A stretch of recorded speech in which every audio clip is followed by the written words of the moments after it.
Bismillahirrahmanirrahim.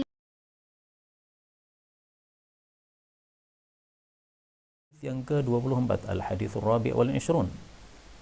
An Khabbab radhiyallahu anhu qala Rasulullah sallallahu alaihi wasallam, yu'jarur rajul, diberi pahala seseorang itu, fi nafaqatihi kulliha, dalam nafkahnya semuanya. Jadi nafkah apa saja maksudnya dikasih pahala oleh Allah. Illa, selain fit turabi, di dalam bangunan. Hadis diriwayatkan Tirmidzi. Dalam riwayat Tabarani, illal bunyan, kecuali bangunan. Maksud hadis ini adalah setiap uang yang dikeluarkan oleh seorang muslim untuk nafkah apapun juga, maka ada pahalanya di hadapan Allah Subhanahu wa taala. Kecuali satu yang tidak ada pahalanya, yaitu kalau dia keluarkan duit untuk bangunan. Tapi bangunan di sini ditafsirkan oleh para ulama yaitu bangunan yang melebihi dari batas keperluan dia dan keluarganya. Kalau kita membangun bangunan karena perlu, maka ini ada pahalanya. Karena seseorang punya kewajiban untuk kasih nafkah kepada istrinya, kepada anaknya, ya, berupa makan, sandang, papan. Nah, maka papan kalau dia membangunnya karena keperluan tidak ada masalah, dan ini termasuk yang yu'jar, termasuk yang diberi pahala oleh Allah Subhanahu wa taala. Jadi yang turab ini, yang tidak ada pahalanya ini adalah kalau dia membangunnya di atas keperluan dari dirinya dan keluarganya. Jadi misalnya awalnya seseorang rumahnya 1 lantai. Kemudian ketika anaknya bertambah, dia tambah lagi rumahnya 2 lantai. Ini nggak ada masalah. Ini yu'jar, ini diberi pahala. Tetapi ketika tidak diperlukan tapi dia tinggi-tinggikan, ya, perbaiki lagi, dipolesi lagi, dipercantik lagi. Nah, di sini tidak ada pahalanya. Bukan dilarang, ya, dipersilahkan. Ya, tidak dilarang oleh Nabi SAW. Hanya saja tidak ada pahalanya. Bahkan para ulama katakan bisa saja bukan hanya tidak ada pahala, tetapi menghasilkan dosa apabila melampaui batas dari ketentuan syariat. Contoh misalnya kemarin saya pergi ke daerah Sragen, ya. Nah, itu saya lihat beberapa rumah itu di atas atapnya itu ada patung ayam. Nah, ini termasuk turab kayak begini, ya. Memperbagus bangunan. Atap nggak ada masalah apa-apa, dikasih hiasan patung ayam. Nah, di sini tidak hanya tidak berpahala, tapi justru mendatangkan dosa. Kenapa?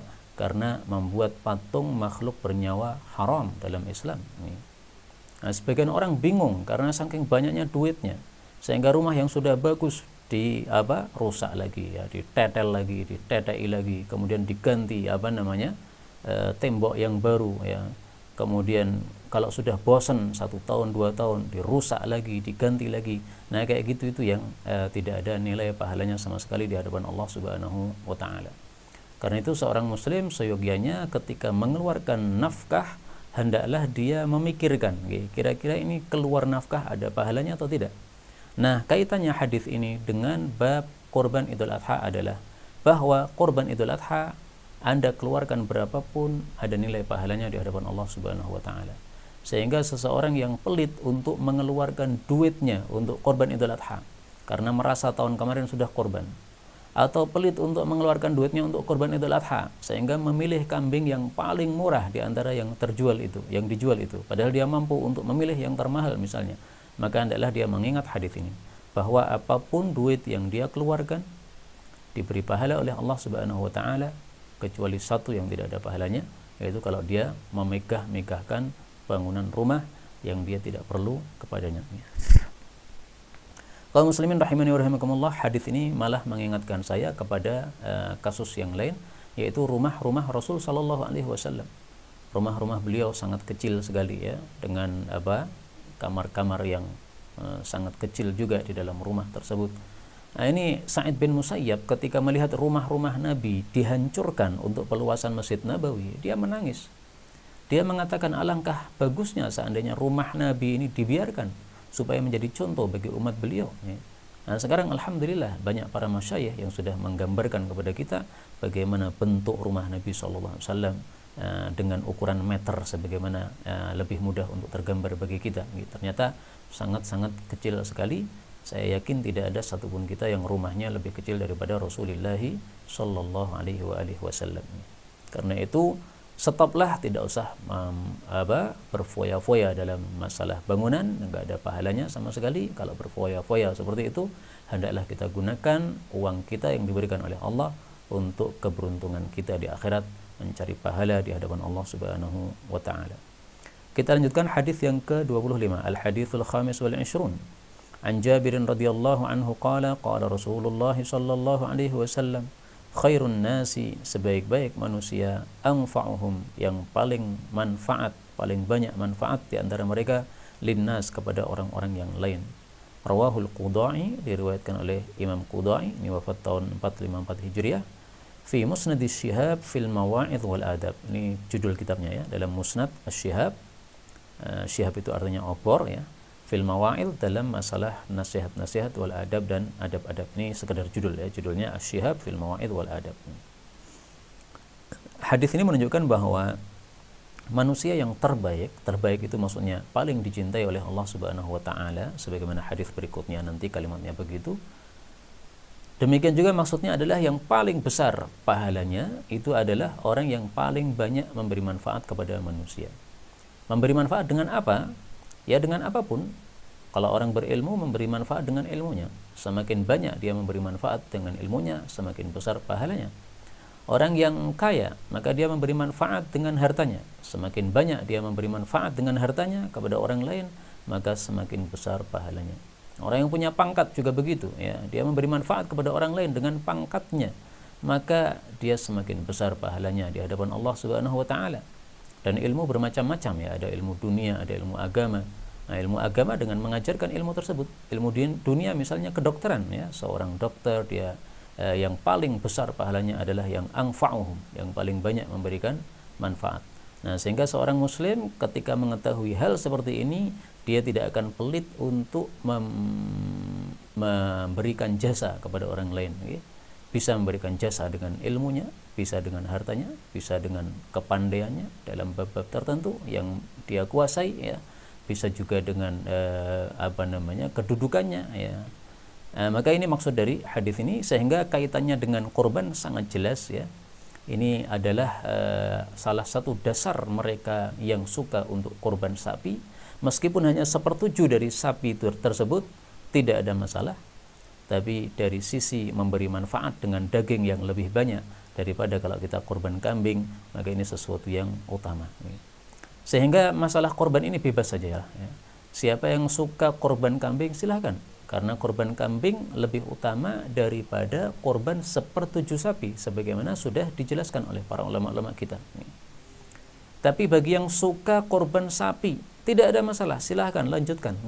Karena meskipun 1/7 sapi ini kalah utama dengan 1 ekor kambing, tapi dari sisi lain dia bisa lebih utama, yaitu dari sisi lebih banyak daging yang disedekahkan, sehingga lebih banyak menebar manfaat kepada orang lain, lebih mahal harta yang dikeluarkan untuk membeli 1/7 sapi tersebut, maka dari sisi ini juga mendapatkan pahala dari Allah Subhanahu wa taala. Jadi ya mirip seperti misalnya kalau ada 2 masjid ya. Satu masjid lebih kuno, satu masjid lebih baru, tetapi masjid yang lebih baru ini lebih banyak jamaahnya. Para ulama katakan masjid yang lebih kuno lebih utama daripada masjid yang baru. Tetapi para ulama juga katakan masjid yang lebih banyak jamaahnya lebih utama daripada masjid yang sedikit jamaahnya. Nah, di sini bertentangan kan? Ini masjid kuno lebih utama dari sisi kunonya. Kenapa lebih utama? Karena sudah lebih banyak ibadah dilakukan padanya. Sementara masjid yang baru sedikit ibadah dilakukan padanya. Tetapi masjid yang baru ini mungkin karena ada AC-nya ya, nyaman, bersih suasananya, sehingga banyak yang sholat di situ. Nah, sholat jamaah semakin banyak jamaahnya lebih utama daripada yang sedikit. Nah, sekarang pilih yang mana ini? Nah, jadi masing-masing ada fadilahnya lah. Yang kuno lebih utama dari sisi kunonya, yang baru lebih utama dari sisi lebih banyak jamaahnya. Karena itu silahkan saja dalam masalah ini ya, kembali ke masing-masing kita, mau korban sapi silahkan, mau korban kambing silahkan, yang penting jangan tidak berkorban padahal mampu untuk melakukannya.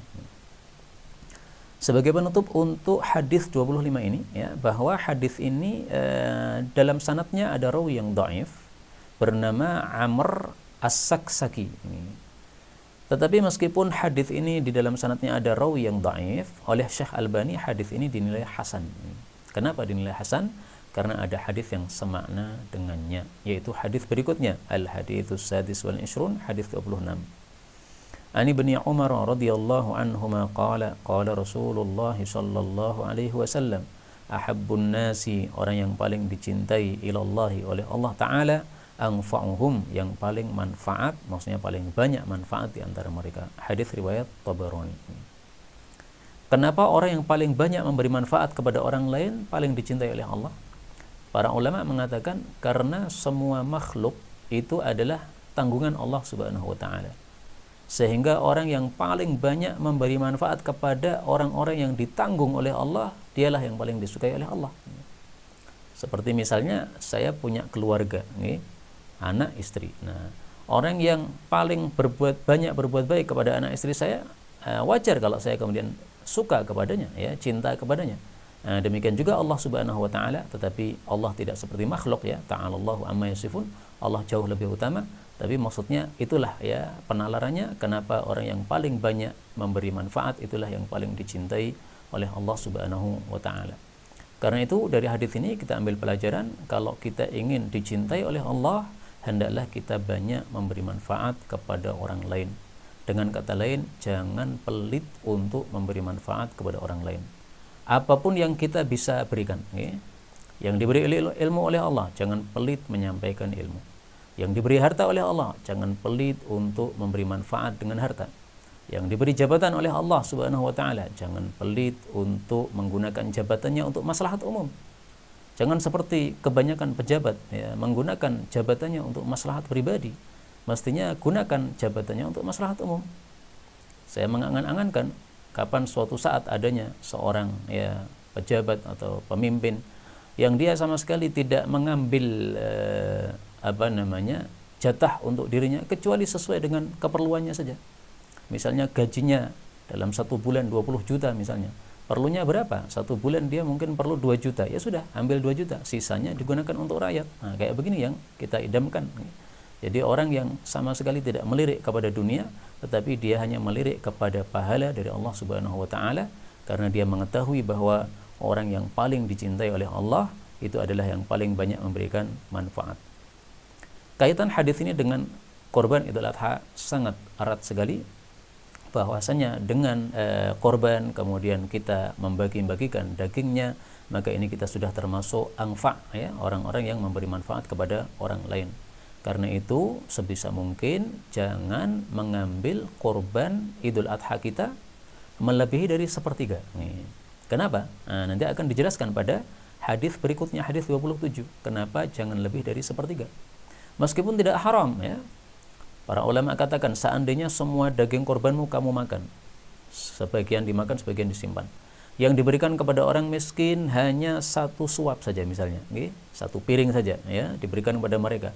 Itu sudah menggugurkan kewajiban untuk bersedekah dari hewan korban tadi. Tapi itu tidak utama seperti itu.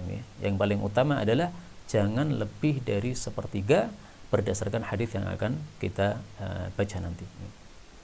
Kemudian sebagai penutup untuk penjelasan hadis 26 ini, saya komentar untuk tulisan saya sendiri bahwa kurang bagus sebenarnya hadis ini ditampilkan di sini, karena hadis ini maknanya sama dengan hadis sebelumnya. Alangkah bagusnya diambil salah satunya saja, ya. Anggaplah hadis yang pertama itu karena sanadnya dhaif, meskipun akhirnya derajatnya hasan, diganti aja hadis yang kedua saja, yang jelas apa? Sanadnya sahih, sehingga sudah terwakili, karena ini 2 hadis maknanya sama. Lebih bagus kalau ditampilkan hadis yang lain yang dijadikan dalil oleh para ulama bahwa korban sapi lebih utama daripada korban kambing misalnya, tapi maksudnya 1 sapi, ya, bukan 1/7 sapi, yaitu hadis yang terkenal tentang masalah datang ke Jumatan. Rasul sallallahu alaihi wasallam bersabda, barang siapa yang mandi pada hari Jumat seperti mandi jenabat, kemudian datang pada jam pertama seperti korban unta, pada jam kedua seperti korban sapi, pada jam yang ketiga seperti korban kambing kibas yang bertanduk bagus. Nah, ini hadis dijadikan dalil oleh para ulama bahwa korban unta lebih utama daripada sapi, sapi lebih utama daripada kambing, dan itu mazhab Syafi'i, ya. Adapun kalau mazhab Maliki tetap lebih utama kambing melebihi sapi, melebihi onta, karena kambinglah yang dipilih oleh Nabi SAW sebagai korban Idul Adha, dan juga kambing ini dagingnya lebih lezat, ya, daging apa? Lebih lezat daripada sapi. Ya, ala kulli hal ada perselisihan pendapat dari para ulama. Nah, maka paling bagus kalau hadis ini salah satunya dihapuskan, ya, hadis 26 ini atau 25 ini diganti dengan hadis yang barusan saya tampilkan tadi, sehingga bukunya lebih lengkap. Ya. Dan ini sekaligus menunjukkan betapa lemahnya manusia, ya, kadang-kadang menulis satu tulisan kemudian setelah selesai dia merasa ini ada cacatnya, ya, perlu diperbaiki lagi.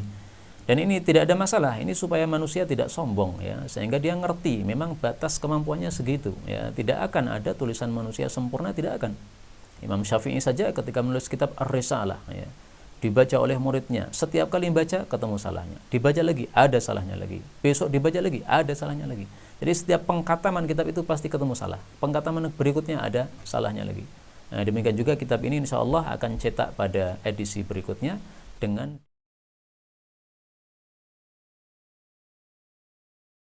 تقبل منا إنك أنت السميع العليم وتب علينا إنك أنت التواب الرحيم. اللهم نحمدك حمدا شاكرين حمدا ناعمين حمدا يوافي نعمه يكافئ مزيدا. يا ربنا لك الحمد ولك الشكر كما ينبغي لجلال وجهك الكريم ولعظيم سلطانك. اللهم صل وسلم وبارك على رسولك الكريم نبينا محمد وعلى آله وصحبه أجمعين. اللهم اجعلنا من أهل القرآن waj'alil Qur'ana sahiban lana fid dunya wa syafi'an lana fil akhirah. Ya Allah, jadikan kami termasuk ahli Al-Qur'an. Jadikan Al-Qur'an sebagai sahabat kami di dunia, syafaat bagi kami di akhirat. Allahumma nawwir ya Allah qulubana binuril Qur'an. Ya Allah, sinari hati kami dengan cahaya Al-Qur'an. Wa nawwir akhlaqana binuril Qur'an. Ya Allah, sinari akhlak kami dengan cahaya Al-Qur'an. Allahumma nawwir hayatana binuril Qur'an, a'ilatana binuril Qur'an, quburana binuril Qur'an. Ya Allah, sinari kehidupan kami dengan cahaya Al-Qur'an. Sinari keluarga kami dengan cahaya Al-Qur'an. Sinari alam kubur kami kelak dengan cahaya Al-Quran.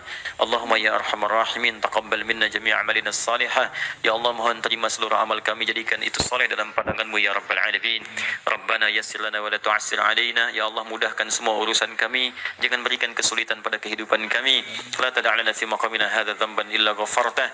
Jika ada pendosa hadir di ta'lim ini, jangan biarkan dia meninggalkan tempat ini ya Allah, kecuali Engkau telah ampuni segala dosanya. Wala hamman illa farajtah. Jika ada yang tengah gelisah, jangan biarkan dia meninggalkan majlis ini kecuali Engkau telah tenangkan keadaan hatinya. Allahumma wala maridan illa syafaitah. Jangan ada ya Allah orang sakit di tempat ini kecuali Engkau sembuhkan penyakitnya. Allahumma ya Allah, Allahumma ya Allah, Rabbana atina fid dunya hasanah wa fil akhirati hasanah wa qina adzabannar. Bifadlika subhana rabbika rabbil izzati amma yasifun. والسلام على المرسلين وآخر دعوانا سبحانك اللهم وبحمدك أشهد أن لا إله إلا أنت نستغفرك ونتوب إليك والحمد لله رب العالمين ثم السلام عليكم ورحمة الله وبركاته.